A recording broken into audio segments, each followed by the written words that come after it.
napakadali na itong gagawin natin kahit sa bahay nyo. Simpleng-simple mga pangangailangan natin. Ang pangangailangan natin ay Kailangan po natin ng kaldero kaldero. na may tubig na kalahati na kung saan naandi dito ang isang buko na tinagpas na natin ang kanyang bumbunan. Okay. So, ito po ay to help the kidney be healthy once again. Pangalawa, makatulong doon sa mga may problema sa bato. Kidney stones. So, lalong-lalo na sa mga nagpo-form pa lang na kidney stones o kung meron na, ito, malaki may tutulong. Kailangan lang natin ng yang buko, yang baso, Isang baso, strainer. strainer, kinagat na. Ito, pagpasin ang buko. Bakit Yung ito? bumbunan. Alam naman natin na ang buko juice, ang sabaw ng buko, ay maraming health benefits. Oy. Isa na, alam nyo ba na ang buko at ang sabaw ng buko ay napakahalaga sa heart health natin? Oh! Isa. Pangalawa, alam nyo ba na ang buko juice o buko itself ay malaki na itutulong para magpababa ng blood sugar? Napakadaming nutrients ang makukuha.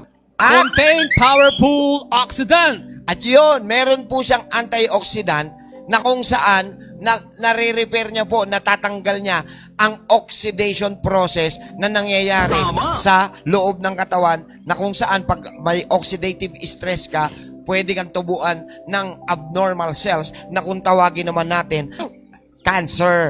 Cancer. Yan po, mga kaibigan. Yun ang mga properties. At isa, si buko juice sa tinaguri ang the best diuretic. Wow! Diuretic yung pagpapaihi. Ang Pagpapatanggal magal- ng mga edema. Yeah. Sa ating katawan, yung At mga pamamanas. panlinis nga po siya ng kidney. At dahil kumukulo na, ang gagawin lang natin, ang buko po ay hindi pa butas. Ayan, tinabasan lang po natin siya Para magkasya. para mag-cash.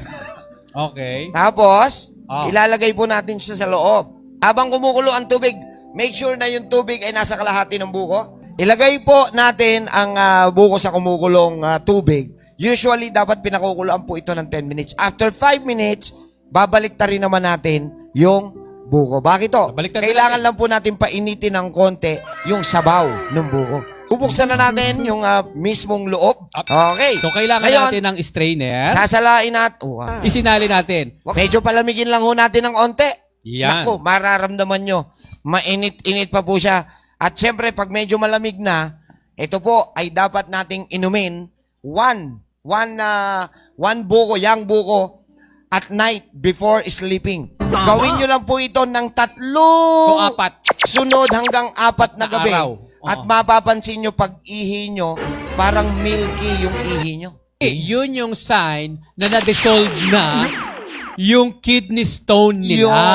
Mapapansin nyo parang masarap yung pag-ihi nyo tas milky. So, pag napansin nyo na parang milky, ayun na po yung natunaw natin ba ito. Gawin po ninyo ito 3 to 4 nights. And after doing it, mapapansin nyo sa sarili nyo na may ilalabas po kayo, it means that your kidney ay nakikleanse. Nagtatanong iba, Dok, gaano kadalas namin pwedeng gawin yan? Actually, kahit every week. Basta 3 to 4 times lang muna in a night.